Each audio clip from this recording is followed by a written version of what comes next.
Welcome to Conversamos. My name is Francisco Escobar, and I'm the host and content creator of this show. Today, we're discussing about mental health with a focus on Latino males. All here on Conversamos.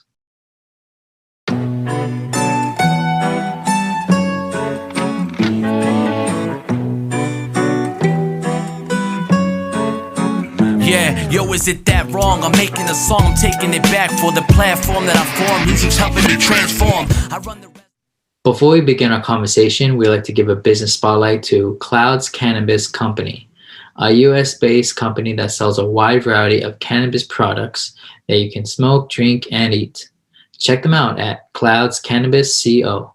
That is Clouds Cannabis Co on Instagram, or the website at www.cloudscannabiscompany.com. Now with our first question to the panelists, what events have led you to an interest, career, or advocacy towards mental health? What events have led you, and you may have to say your response again, but what events have led you to have an interest, career, or advocacy for mental health?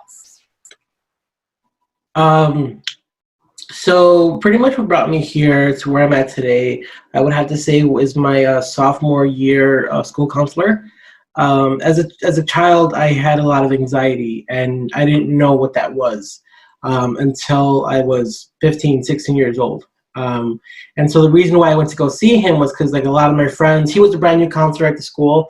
And so a lot of my friends were saying like, hey, if you go to his office, you can get out of class. And that literally was my purpose, was just to get out of class. And I remember going to his office and, we talked for like an hour, and it just seemed so natural, so free flowing. And he didn't specifically teach me what anxiety was that particular time, but for some reason it kind of started to make a little bit of sense. And I knew once I walked out of his office that day, like I literally told myself, I want to do that when I grow up. So it was because of that one session that I had that brought me to where I'm at now. The experience of being the liaison at Syracuse University and working with that age population, that demographic, those young adolescents, those young adults between the ages of 18 and 22, and not only hearing about their experiences, but also hearing about their journey of support, of transition, of talking through that trauma, finding the confidence to do that, really allowed and pushed me to dive in deeper in becoming more knowledgeable so that I can continue to support them through that. I think the great part of that manifestation is that as I was going through that process of becoming educated myself, the journey really became inward. And that's when I started focusing a little bit more on my health, physically, mentally, spiritually. That's when I figured that I, as a servant and as a supporter of these young adults, needed to also go through the experience of being aware of what mental health was, being aware of what that looks like, and how to be responsive to those feelings, those sentiments that you may have through the journey that we call life, honestly, especially those 4 years in college, where so much being thrown at you, so much that you have to endeavor in on your own, possibly for the first time. I thought it was just a real good mix that really drove me to look into that space. Thank you very much, so Jason. I also appreciate how you're bringing your training into your personal self. I really appreciate that a lot. And so, George? Yeah, I think for me, it starts with a fraternal experience.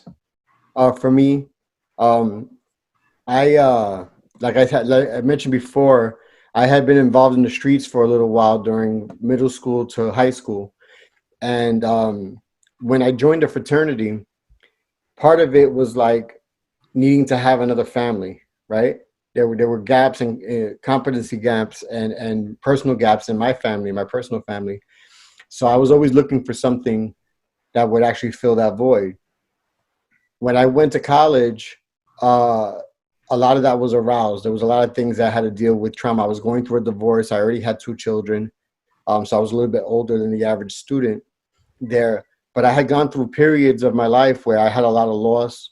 You know, I have a lot of friends that I lost to gun violence and to prison.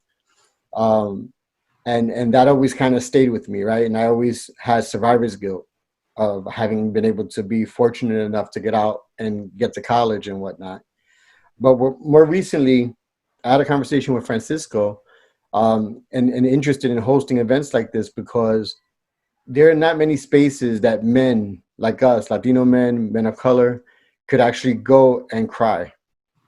Like if you had some very overwhelming sadness right now, who would you allow to see you cry? And that was very interesting to me. There was an event that Jason Rosario from the Lives of Men hosted, that I went to.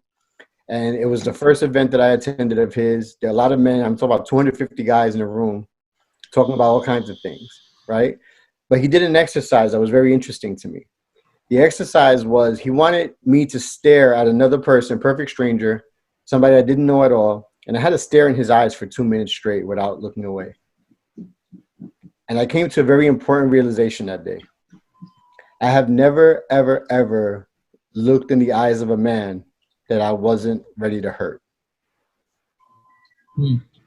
So never had a moment where I looked at my dad deeply in his eyes, or my uncles, or my cousins. Anytime that I engaged somebody in eye-to-eye contact, it was a place from either defense or offense where there was going to be violence involved. And that was the first time in the world, in my life, that I actually looked at somebody in the eyes and not wanted to hurt them. Had a great experience with that particular workshop. There was a second workshop that was hosted once when Kobe passed away.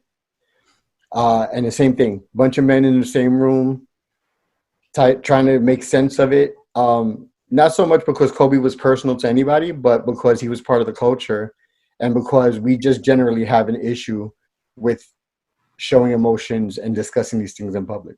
Yeah. I'll leave it there, but that's pretty much it's multiple points in my life where I've had to deal with certain traumas, and I feel pretty mentally healthy today because I do go to therapy.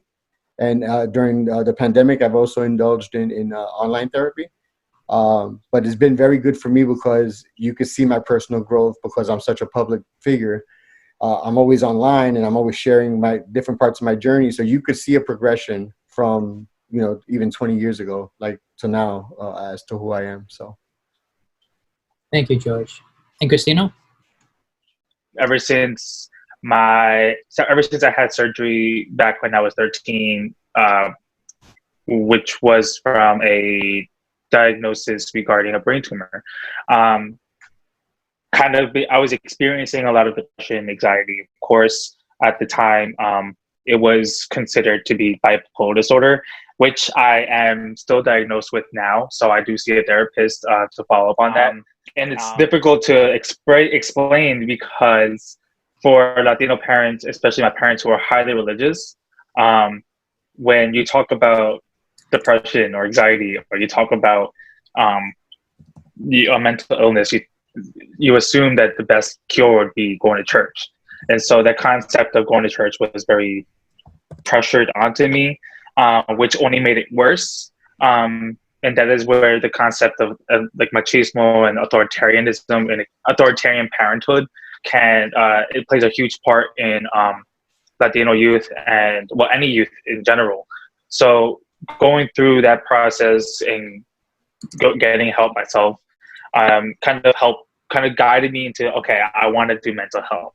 And when I went to school, kind of indulged more into the concept of understanding how mental health is more of a biopsychosocial, spiritual aspect. So what we can control, what we're made of, our biology, our environment, our home, family dynamics, expanding to where we live, our zip code, our communities, and this country. Kind of was exploring, and then when I went into grad school, I started to express like interest in how things work. So mental health for a lot of people assume that it's just one-on-one or group therapy and stuff like that. I started to realize it's beyond that, and it's what what your community is made of, and then to the bigger picture, the macro sense of policy making, addressing concerns of the general public. And so I basically went from I want to do therapy to I speak right now to councilmen and councilwomen in my city, or I talk to a lot of elected officials on addressing concerns that impact the very lives of our own youth and adults and families in our streets. So basically expanding on, I pretty much am jumping on all over, as many may see on social media, I'm all over the place. I'm surprised I even sleep, but that I emphasize a lot on the issues of mental health within Black and Brown communities because it's what's mostly neglected, like I mentioned earlier.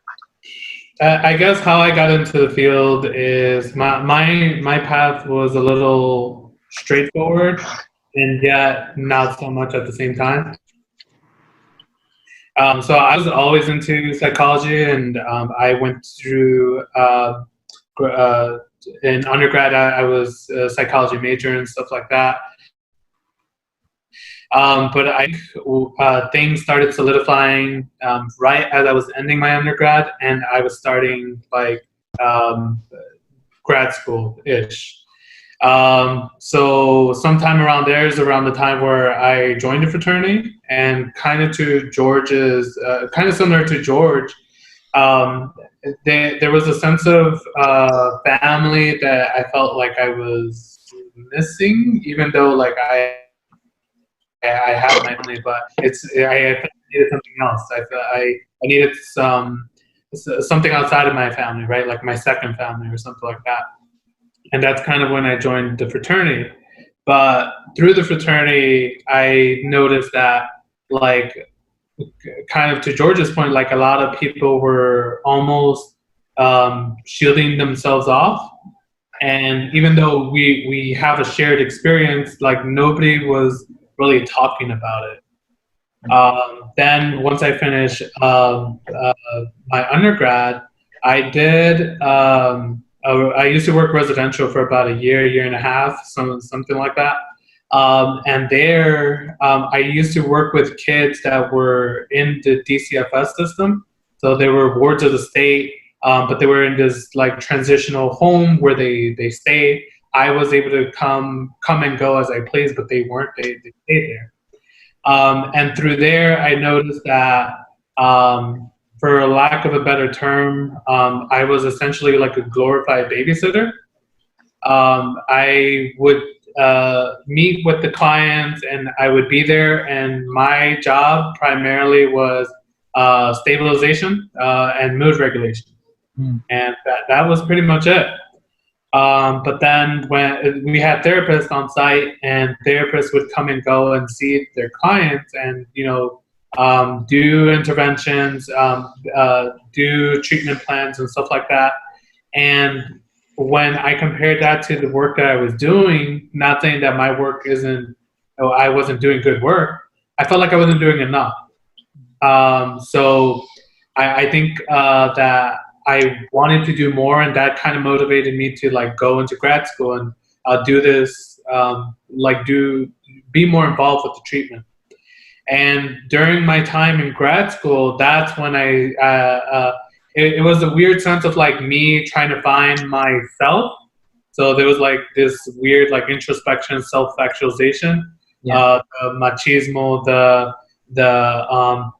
stigma, the Latino family, like kind of stereotypes surrounding mental health and stuff like that. And then there was these new like teachings that I was kind of like learning about, like how I can best serve my community in the best way possible, implementing culture, implementing new treatments, interventions, and stuff like this. And it's just kind of melded together, Javier, because you really made up a really great point. And this kind of leads to our next question.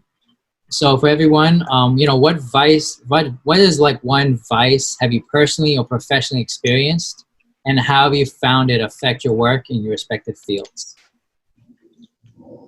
I would say something that really does affect my work is the American Counseling Association's Code of Ethics. So counseling is going to be completely different within every individual community. And so, you know, something that is in our code of ethics is that we're supposed to have a very, very strict, clear boundary as to what's ethical and what isn't. And so, for example, I live in Little Village, Chicago. You know, it's called Little Village for a reason. So I am going to run into my clients at the bakery, at the grocery store. I remember once going to Pete's Market, and I ran into 3 of my clients at the grocery store. You know, and so the rule is you're not supposed to engage, you're not supposed to talk with them.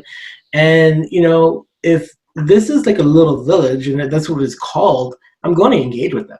You know, I've had clients that, you know, it's Chicago weather, it's 15 degrees outside, it's snowing, they're my last session of the day, they're going to go wait for the bus. And in order for me to get home, I have to pass their house, you know? And so like they're waiting for the bus and I'm in my car.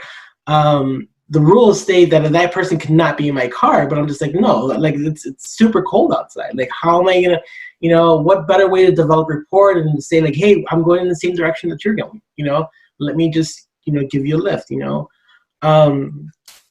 Something that I know because I've asked like my colleagues, my coworkers, like, hey, do you hug your clients? Yeah, I give them hugs. And that's one of the things too, we're not supposed to, but it's just like when you're in a space, in an area where the person is being very vulnerable to you, or maybe they're having like a major breakdown, and sometimes you just need to hold them, you know. Apparently we're not supposed to do that, but we all do it. Yeah. So I think that's definitely a huge boundary. It's a limitation.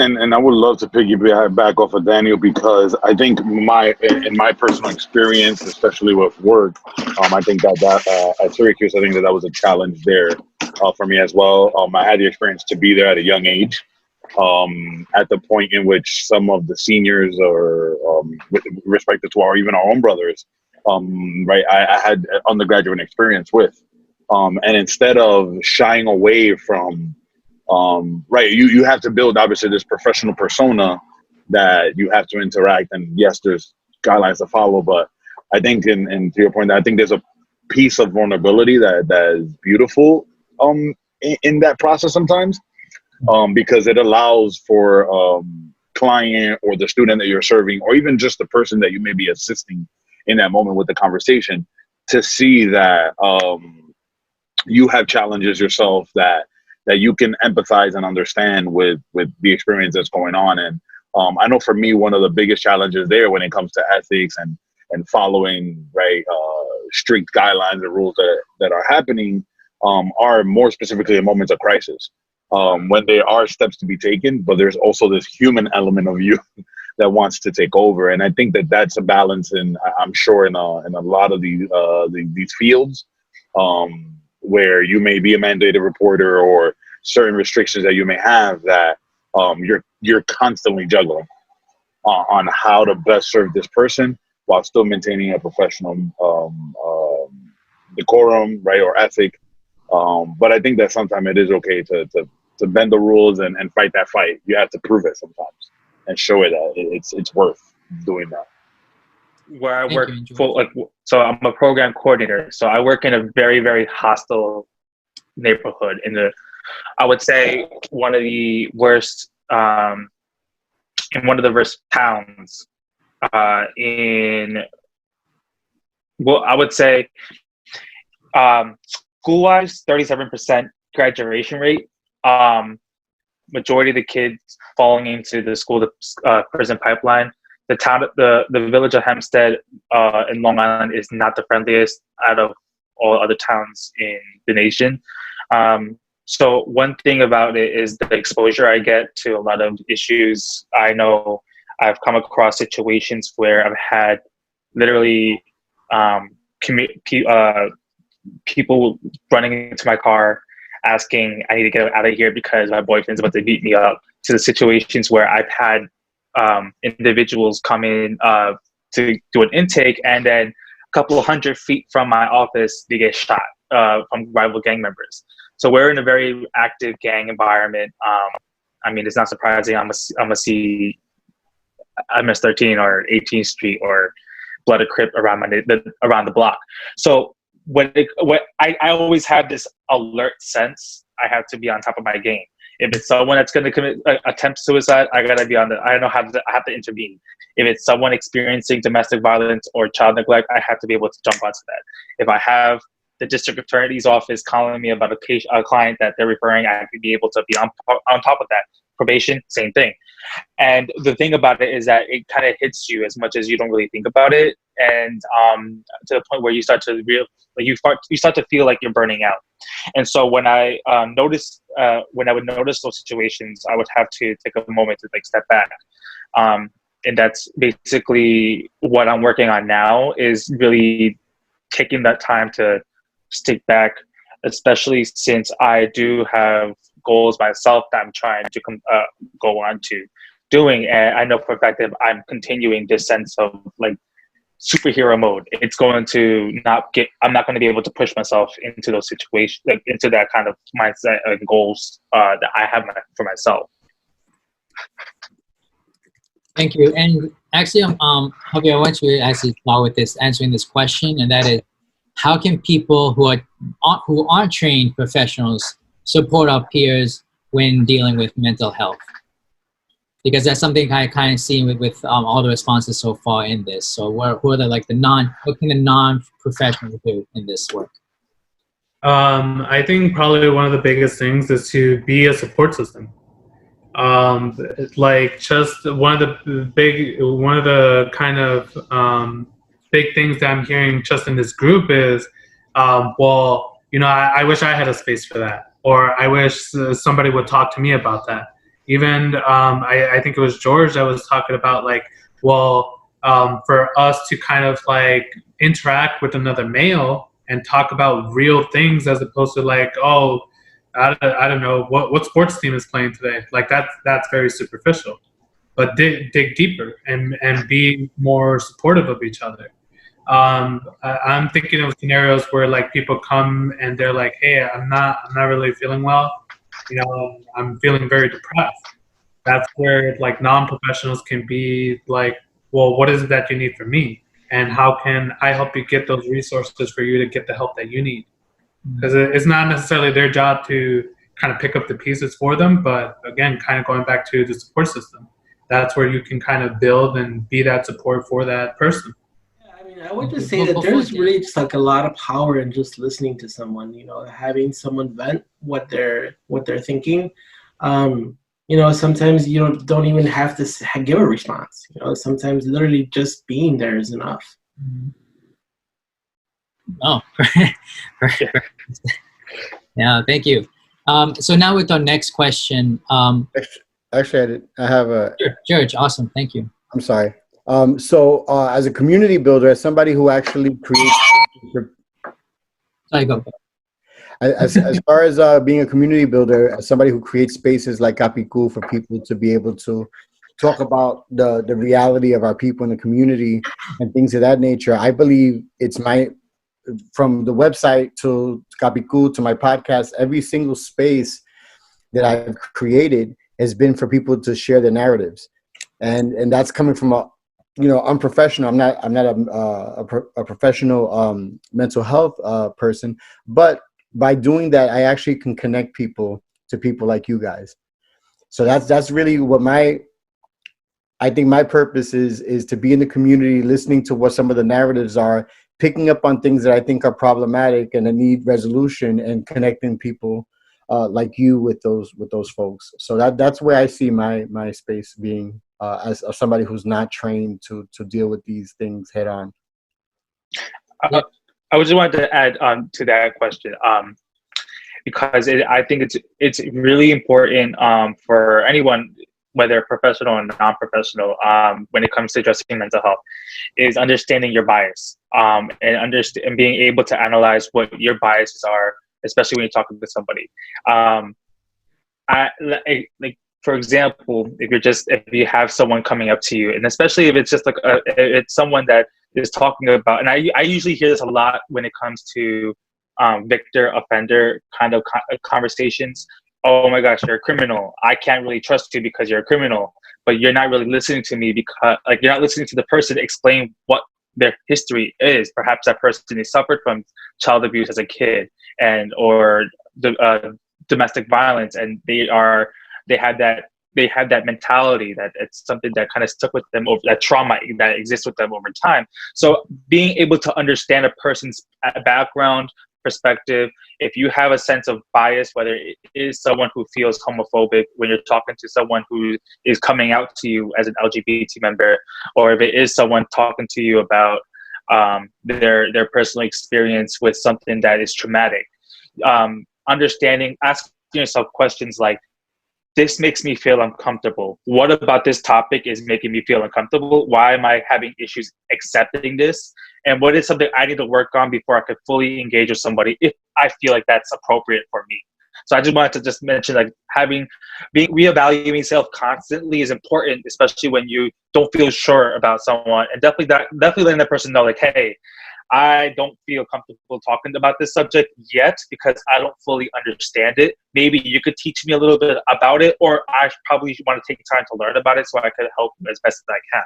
That kind of, even that little action, that little statement can help the person feel like, you know what, this person understands me, or this person is trying to really learn more about me and help the way I can. I'm going to give them that space, and I'm going to give them that time, or I'm going to help them learn about it.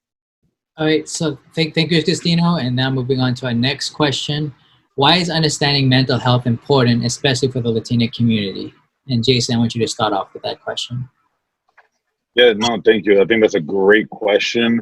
I think first and foremost, and coming from, I guess, my life experience and the work experience as anecdotal evidence on my end, I'm sure there's some clinical explanation behind why it's important and it's critical to understand that.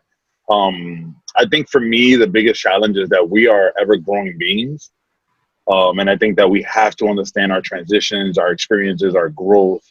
How do we challenge ourselves? I think it's also important to understand what from our childhood is still or continues to impact us. And that's one thing that I've been more keen in as I continue to grow and mature into the adult that I am now, is the relationship even with my parents, and the codependency that was there, and how to break that to a certain degree, how to support them even through their trauma.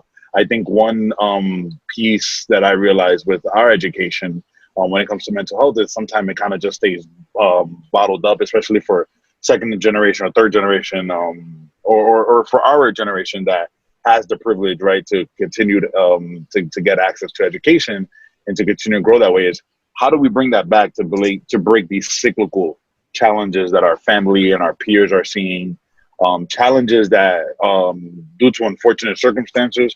I know, for example, my parents, my mom, furthest grade she went to was 7th grade in the Dominican Republic. My dad was 5th grade.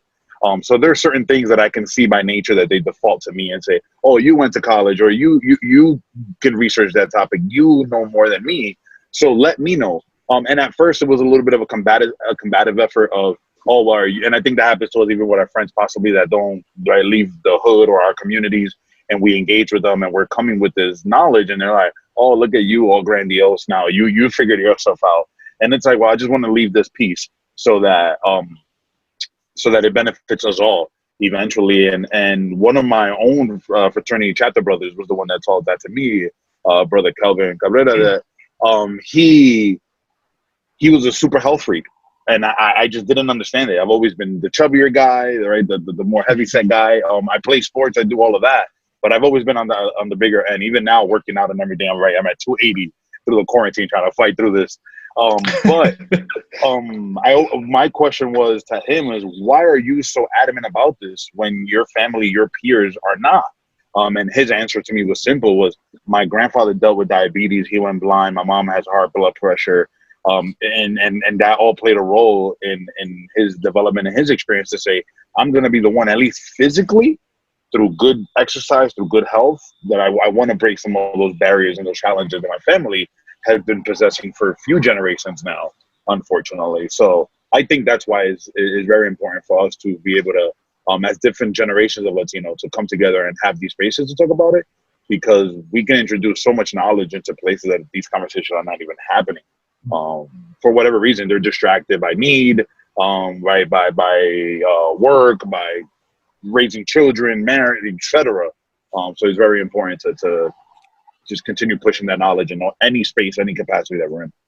And just to add a bit to that, it manifests in different ways, because my primary function at my company is to be a social media coach and a business development mentor, right? And one of the things I see a lot of is people, this concept of imposter syndrome, for example.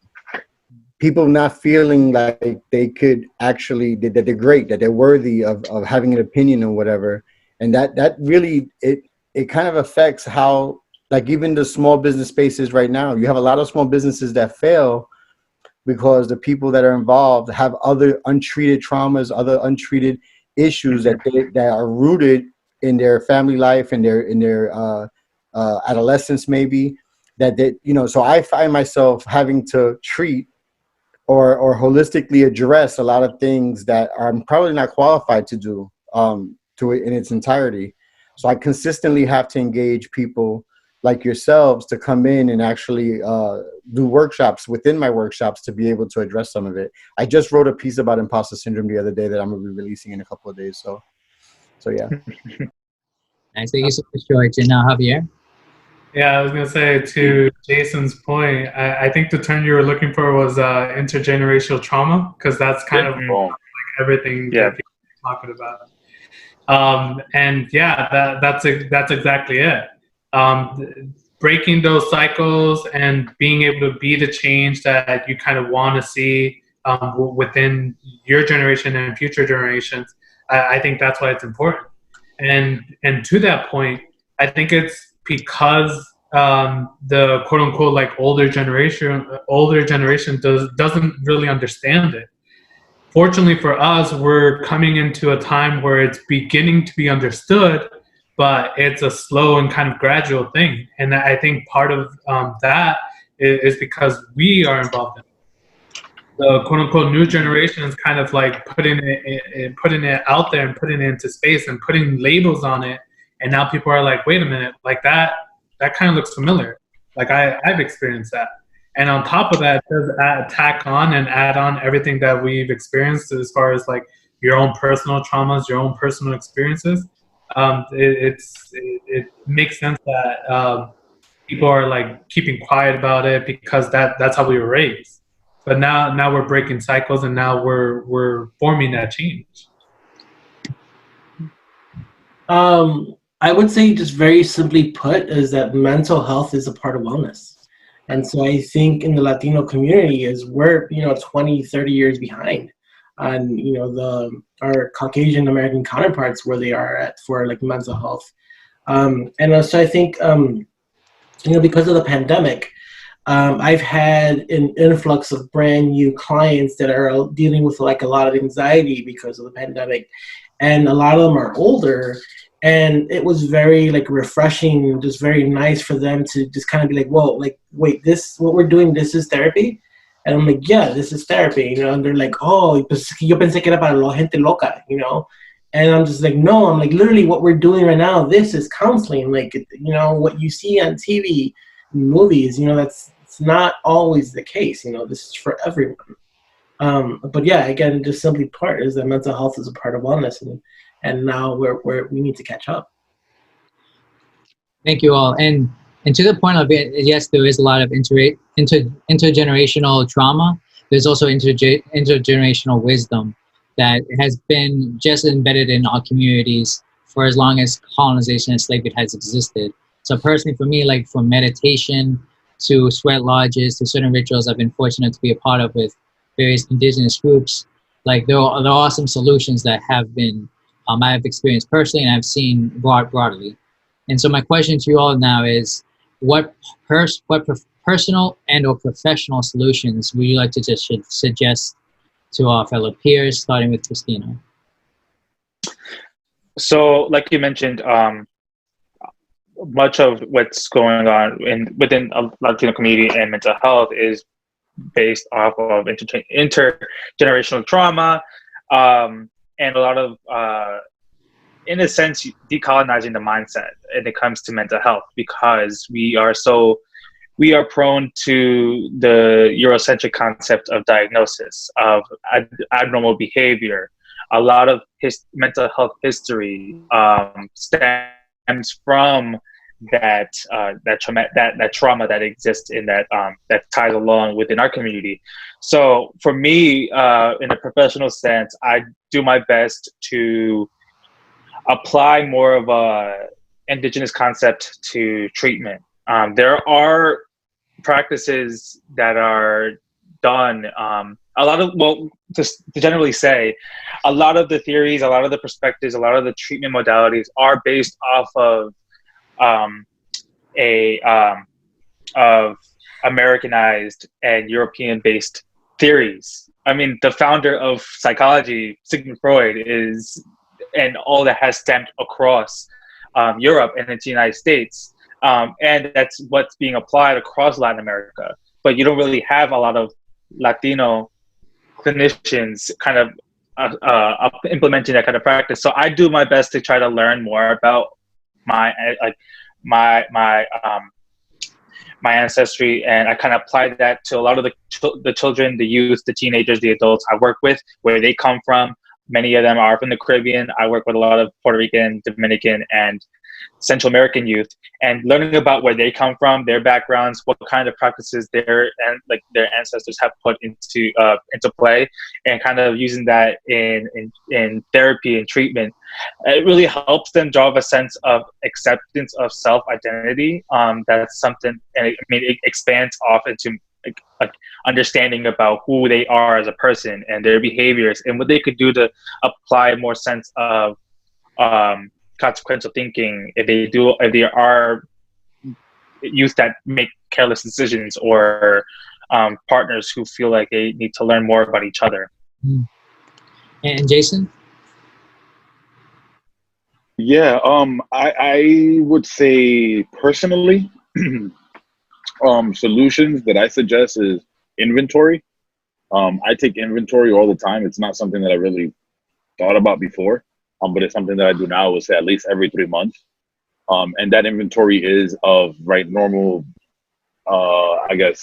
activities that you may partake in, and to say, let's say, for example, like alcohol drinking. There's times that I try to challenge myself and test myself and say, okay, 30 days without alcohol. Like, let's just do it. Let's pump the body with water for 30 days. And so I think that that's important, to take inventory and try to build trends within your behavior, and to be able to acknowledge those trends, so that if you realize that you're having X amount of weekends or days that you are starting to consume alcohol and that's becoming a pattern, that you can catch it right early on. Also, I think one thing that has been a big factor in my life is I've always been open to new experiences, especially when it comes to like these weird things. So like in middle school and in high school, I was heavily involved in sports. As a lot of people would figure, oh, Dominican kid from the Bronx probably playing baseball. I jumped into basketball, volleyball, and then I did fencing for 4 years in high school. So that was something that was different and exposed me to different people, different ideas, exercises, things like that. Also with mental focus, I was a part of like Lego robotics in middle school and competed extensively that way. So I've always been that type of person that have been open-minded about the idea. I guess interesting enough, through the pandemic, I've actually jumped more into running. I've been running consistently 2 to 3 miles every day, as much as I could. But that's something that I've really found just a lot of interest in as of late. And then I would say professionally, I think in my role and my capacity right now is really identifying resources and support within the fraternity that I can either implement or allocate to support our brothers in their mental health journey, and resources for support. And then lastly, how to create good bystanders when it comes to if we see suicide ideation. I think that's just general. Just as we learn CPR, I think we need to also learn those things where we can see triggers that our friends and peers and family members are going through. I know I'm very keen now on words that people are using when I'm having conversations with them, like my sister or my mom. If she mentions a specific thing, I'm like, oh, okay, that sounds like my mom is moving towards depression or extensive depression. So I can intervene a little bit earlier. So those are a little bit of some of the tools that I would say I think could be very helpful. There we go. For me, I think it's creating spaces. I'd like to do the same thing I've done for poetry, for Latino history, and for small businesses that are Latino owned. I'd like to create a space for Black and brown men to have these conversations with people who are equipped to help them dismantle things. We're being challenged to dismantle a lot of like historic machismo, the Me Too movement. There's a lot on our plate right now. Our manhood has to be redefined, right? Our concept of manhood. And I think that the best way to do that is to do that collectively. We shouldn't take the L's personally and have it be part of our story. We should kind of get into a circle and figure it out together. Really said. And Daniel? One thing I would recommend is mindfulness. I think everything can be mindfulness, from washing dishes to walking, taking a shower, exercising. I think when we really can identify our emotions, we're able to take better care of ourselves. I once told someone that mindfulness is not about feeling better, but it's about getting better at feeling. I think actually Christina had said it earlier. Very much and absolutely checking both your bias and your privilege, because but it works both on a personal level and professional level, because it's something that guides your work and your work on yourself. Do your research, like all the things that we're talking about too. Do your research on who you're treating, who are you looking at, how is it affecting them, what's happening in their world view. Like absolutely check it. Regarding mental health, I say it's always important to be mindful of what your part in someone else's mental health experience or vulnerability. When someone gives permission to someone, tells someone something very personal, sometimes it's always important to understand, okay, this is a situation that either may be risky, it may be life-threatening at times, unfortunately. And so it's always important to know where you stand. In a situation that involves more clinical or professional intervention, it is really important that you understand, okay, maybe this is a situation where this person is explaining something to me that I am not skilled, or I don't have, not to say skilled, or trained to address this concern. I need to be able to address them to someone who does know how to talk about the situation. Especially when it comes to child abuse, neglect, domestic violence, sexual assault, anything that's life-threatening in a sense. It's always important to know who to refer in case. So that's something like for anyone, just to keep a sense. Okay, you know what? If it's in my community, this is a clinic that they can go to. This is a person they can call. This is a hotline they have access to. Instead of saying, you know what, I'm gonna address the situation myself because he's just my friend, or it's okay, he can get used to this. And so it's never really. It's always important to understand where you stand in a situation, and then also who you can go to if the situation becomes too pressuring or too life or death in a kind of that sense. And that is, what advice do you have for Latinos who are interested in having a career in mental health services? I would say save your money. Just try not to many student loans, try to find grants, try to find TA positions, anything you can do to get it free. There is money out there, you just kind of have to find it. Look to the people who help, look to the health professionals. Some of those people, they have some answers that you just don't know. There's stuff you don't know exists out there. And so they can really help you out. Also, don't be afraid to take a certain professor because you hear that they are very tough, or that they're just like too, stringent and stuff like that. So, be open-minded. Know your biases as well. We all have them. We all have our biases. So know what your biases are and work on them. Thank you. And now, Christina. The statistics behind male Latinos in mental health are very low. I was probably one out of like the 3 male Latinos in my class, in my graduating class, in my master's program.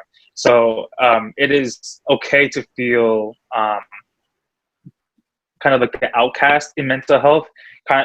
Mental health structure here in this country has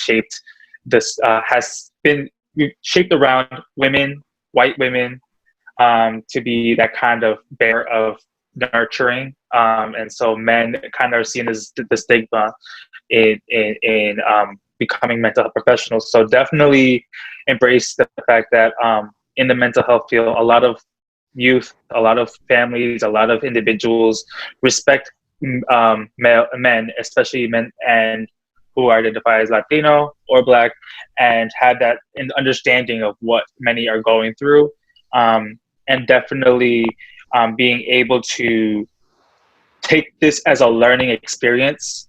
What you're going to learn in academic program is based off of what you are going to find in the textbook. If so, many are teachings, like I said before, from more Eurocentric or Americanized concepts of mental health. I had to do my own research about understanding machismo, understanding colorism, understanding different aspects that impact the Latino community on a mental health perspective. And that's what a lot of your education and curriculum is your playground. So take it as it comes, and don't be afraid to just like research whatever is out there about something that you're not getting in the classroom setting. For me, I don't have a career in mental health service, but working with that department, working with individuals within that field, first and foremost, I want to say thank you. I think the work you do is such a selfless act to want to put yourself in a position to help people through their trauma, through things that they're going on every day in life, and make understanding of that.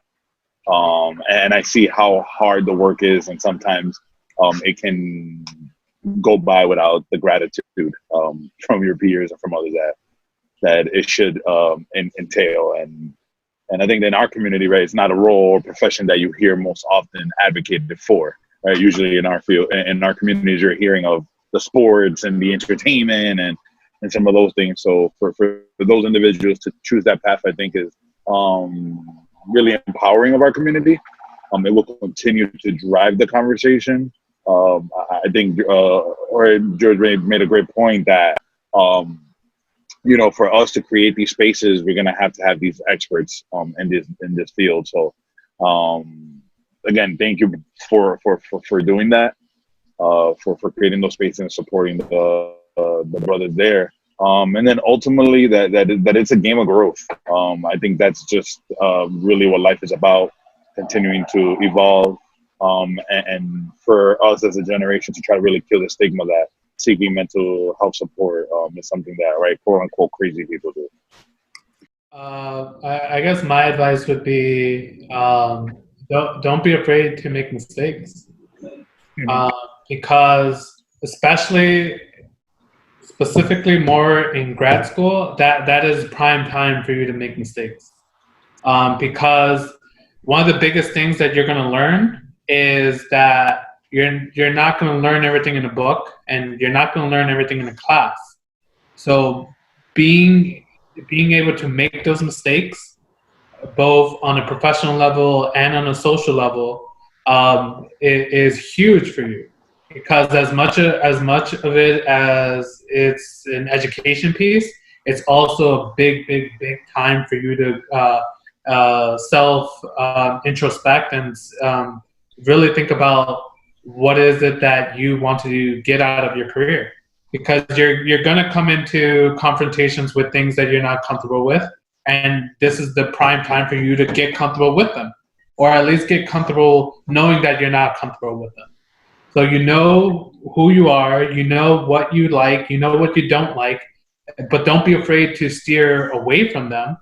One of the biggest things that one of my professors said is that if you already know kind of where you want your career to go, let's say you want to go individual therapy, don't be afraid to go somewhere where they do group therapy. I want to work private practice. Don't be afraid to go to a hospital. Like go and at least look at it, but don't knock it out just because you don't feel like that's where I want my career to lead. So don't be afraid. Like Cristino said, that time is prime time for it to be your playground, and explore and take every challenge. Do everything that you don't think you'll be able to do once you're out of here, because as we all know and best believe, like once you're on your path, you're on your path. Like there's no steering away from it. That's because those bills need to get paid eventually. Yeah. Yeah. Enjoy. So my I don't have advice because I'm not a mental health professional, but I have a plea. I have a plea to you guys here and to anybody who's thinking about a career. One of the things that we really have to address, I think the root of everything that we have to address, is the taboo of Latinos speaking up for mental health, talking about it, and actually seeking help individually. So if anything that you guys could do, and we'll talk offline about other options, but I really, really, really, really want you guys to be more vocal on social media, on any platform that you have where you have the attention of anybody, is to start addressing those taboos. I think that's the root cause of a lot of our issues within the mental health space. And I think that talking about that first and foremost would actually alleviate some of the roadblocks that people have to actually getting help. And just real quick for everyone, why is it taboo for Latinos to speak about mental health or even ask for assistance? If I could, sorry, Dan. No, go ahead, Jason. I just wanted to piggyback a little bit of what George was saying earlier, and I think it ties to what George was saying now, and I think it ties to that question there.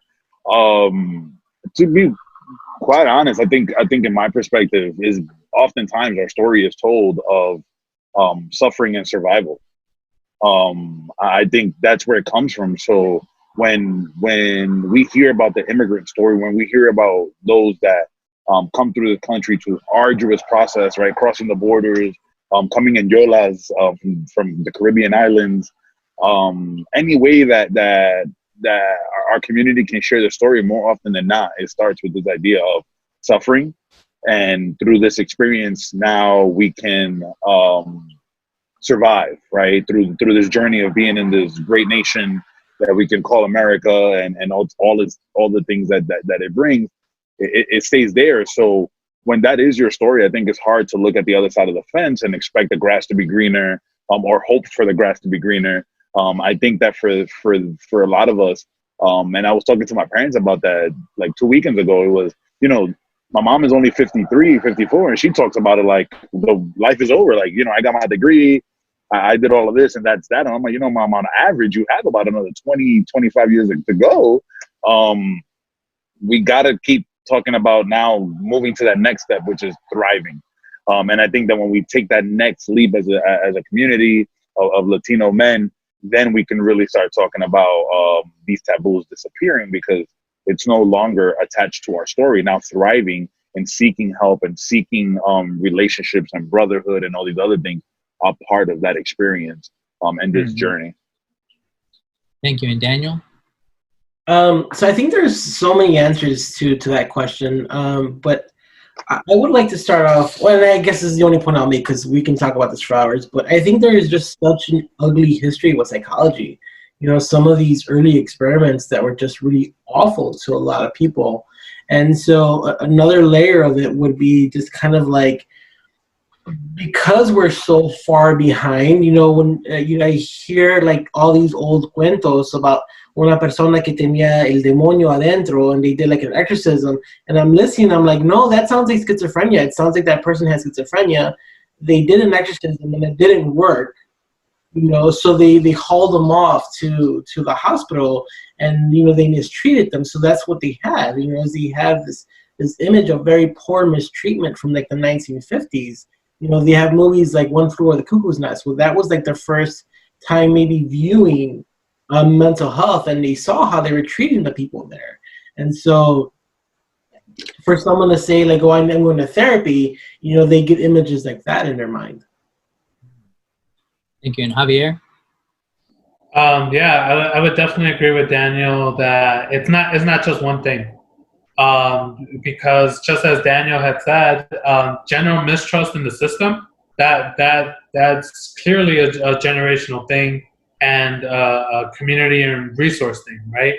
But to me, when I think of like why is it that the Latinx community isn't very like they don't kind of look out for these resources is my mind goes straight to conditioning. And stereotypically, we're kind of conditioned to adhere to these very stereotypical like gender roles. That's why we have the term machismo. That's why we have the term marianismo, right? Stereotypically, women are supposed to be kind of submissive, and stereotypically, the males are supposed to be more dominant. Kind of to, I think it was George that said that we're supposed to be, the males are supposed to be that person to kind of just take it all, to suck it up and just, keep that inside you. And where the women in the Latinx culture is like, well, we don't talk about that. Like if we finally address it and if we put a label to it, we're mentioning both the family history and things that like kind of breaking those genders, right? Like, well, my husband can't take it. He's not a man. Or, oh, I said something about it, so I'm not complying with my womanly duties, So that's kind of my take on it. Thank you. And Christina?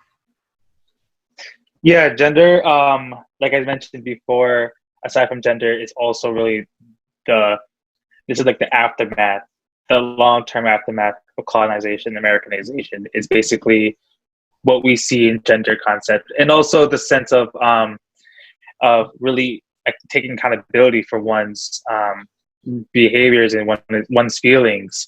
It was, as everyone was mentioning, it kind of through a flashback. So I worked a lot with youth in juvenile detention centers, and all the boys that would come in, they always like that tough exterior.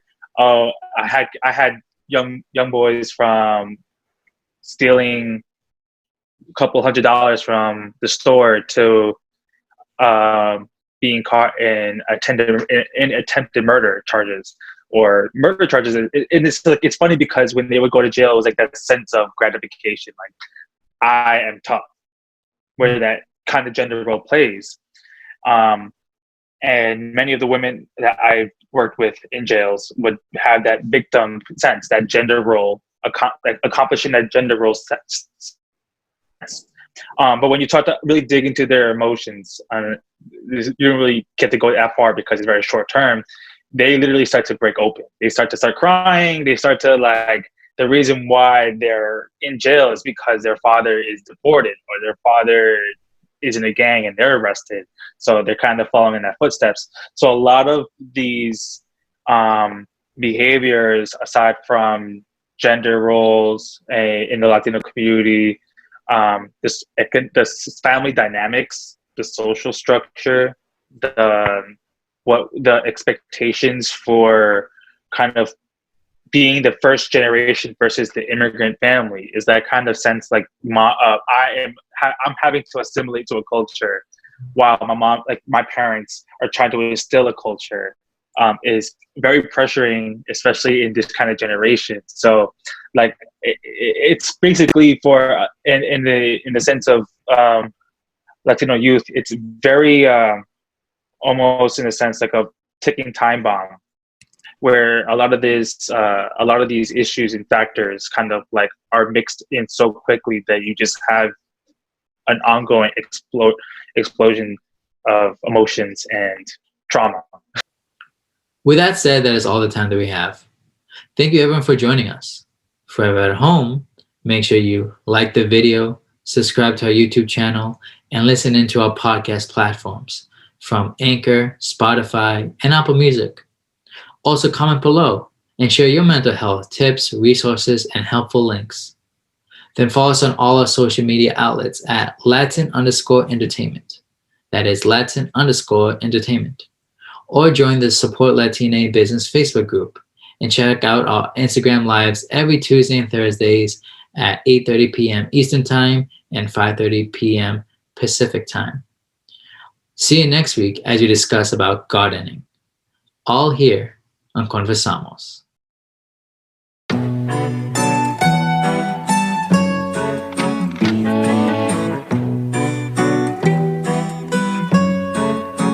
Yeah, yo, is it that wrong? I'm making a song, I'm taking it back for the platform that I formed. Music's helping me transform. I run the